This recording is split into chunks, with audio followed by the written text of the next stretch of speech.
I think when we see green candles, everyone becomes happy. And we see red candles, everyone's kind of either quiet or sad or angry in some way.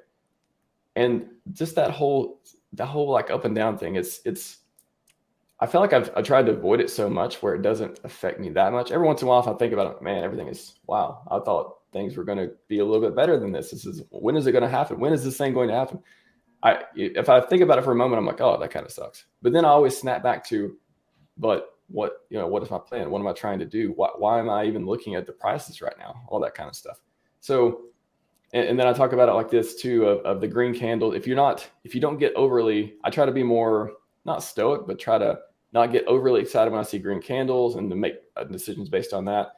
And I think that helps me avoid, getting sad or unhappy or frustrated or otherwise when I see red candles, especially prolonged red candles over the stuff that we've been dealing with for the past 2 or 3 years. So is there a way, I guess we'll start with that. Maybe that's the question.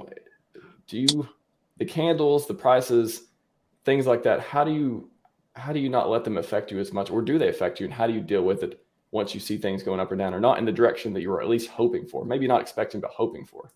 Whoever wants to take it first. You can go first, Maxim. I mean, yeah, there's a lot of past my mind goes with that question. One is like, did I expect this game to be easy? And did I expect things to always go up? No.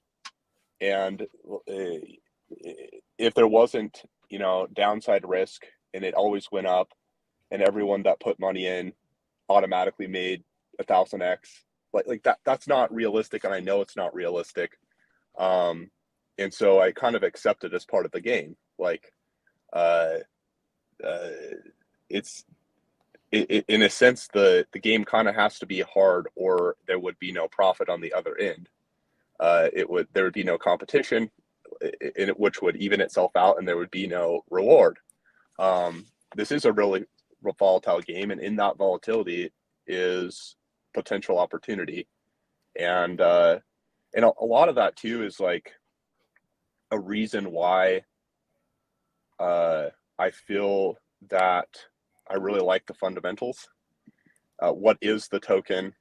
What is the community? What are the reasons within the token itself that I think there's price appreciation? I'm not really chasing candles as much as the opportunity, the fundamental opportunity within whatever project I'm a part of, and I can cling to that. I take the most comfort in that, and I'm trying to develop my explanations for what does a good project look like over time. And it's hard to know exactly what that value will be. It's hard to know exactly what the time frame will be. But I can see, especially because crypto is so volatile, I can see broad opportunity. Like, I don't have to be perfect, but broadly speaking, I can be right. I don't have to get in the exact bottom with all my funds, or sell the exact top with all my funds to have anything to show for it. I can generally see that, oh, we're in a bear market. I can generally see that this token has potential opportunity, and I don't think the market is pricing that in.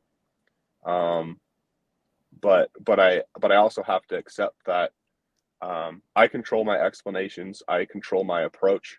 I cannot control any other individual player and what they're going to do. And I can just, I can control my approach to those things. And I mean, lower price is really, I think, opportunity as much as higher prices, because in order for me to sell high and have something to show for it, I had to buy low. And it feels bad when the prices are going down, but that is a needed part of my accumulation of wealth playing this game is lower price. And so that's why I'm saying also I'm kind of conservative with my funds. I try not to go all in on something because I don't know, especially short term, what the price is going to do. And so I try to take that into account and make sure that I'm in a position if the price goes lower and I think this is a good project, I can at least act on act on that with some of my portfolio. And you know, I don't know, a lot of happiness is, I think, related to expectations and accepting the volatility and the fact that this still can go down, and it can go down a lot before I make a trade is it helps me be more comfortable and less depressed. I think red candles are part of it, and then I think time frame. I can't control the time frame. I can create explanations that suggest a time frame, but ultimately it's not me that makes that happen, and that's another expectation.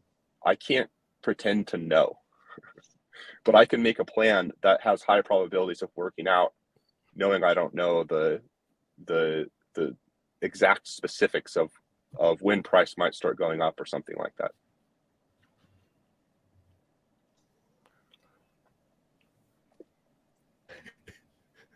Sweet. I'll go next. Yeah. So, I mean, it's just very simple in general. I mean, as long as you're focused on the cycles, as long as you're focused on timing over price, it is relatively simple. Like even now, like the conversations with my dad, because he kind of follows the crypto plays that we do. He's always asking questions, and then I'm like, "Do you remember what we talked about?" He's like, "Yeah, mid-December 2024." I'm like, "Yeah," and that's the end of the conversation. So even my dad is starting to understand it. I mean, during a bear market, you focus on the number of coins you're accumulating. And one of the biggest things you can do for your mental health is just whatever kind of portfolio app you use, delete it. It seriously is that simple, because otherwise you're focused on the negative instead of the potential upside. I've been reading a book on reality transferring again for the 35th time. Life-changing book. And it reinforced that idea of you only focus on the positive things, and the only positive things we have in bull run is all breaks loose bull run. And the next thing is the Bitcoin halving, which is roughly 285 days away, roughly.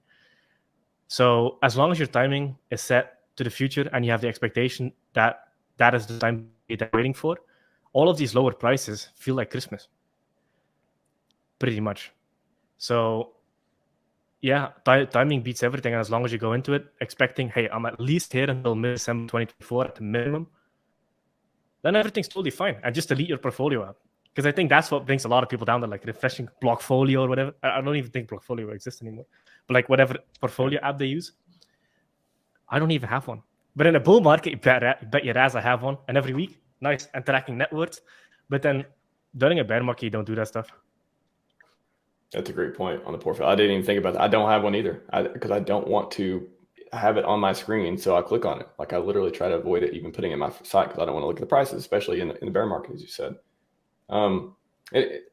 Just on the Christmas point too, do you think, and timing, Maxi mentioned this as well, the timing and the plan, but do you think that that's kind of getting to people too? Maybe they bought the top 2 years ago or in that time frame, and they keep hearing this.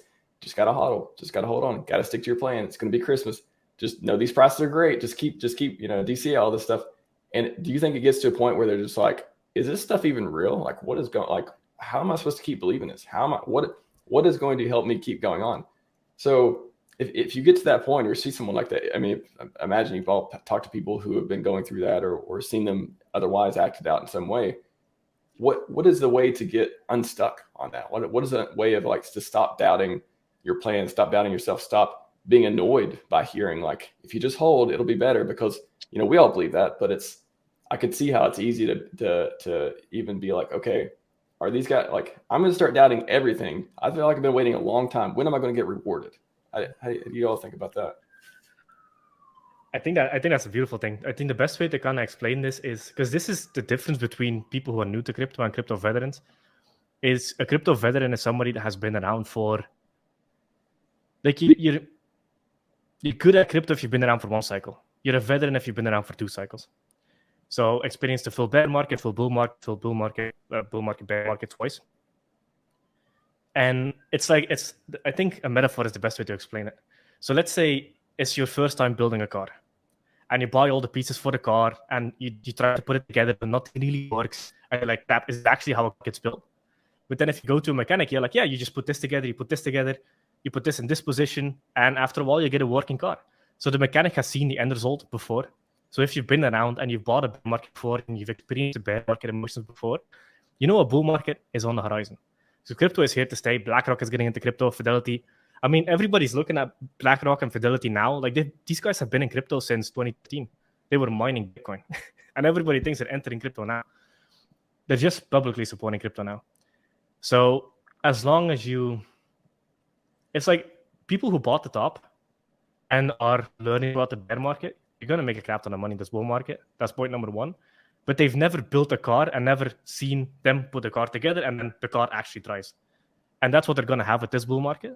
And then the next bull market, because I think after this one, we have one more really good bull market, and then it kind of becomes like a stock market, in my opinion, which is still fine. Like it's like buying Apple or Amazon after they have 2 cycles or whatever. I think that would be the best metaphor. Is if you've been around for the bear market, you know, the bull market is real. They're very, very real. And once you go through one, you're like, all that was for nothing. But people just need the right time frame. Mid-December 2024 at minimum. And you're going to be a massive profit by that point. Like, don't worry about that. But that should be the kind of the timing in your mind.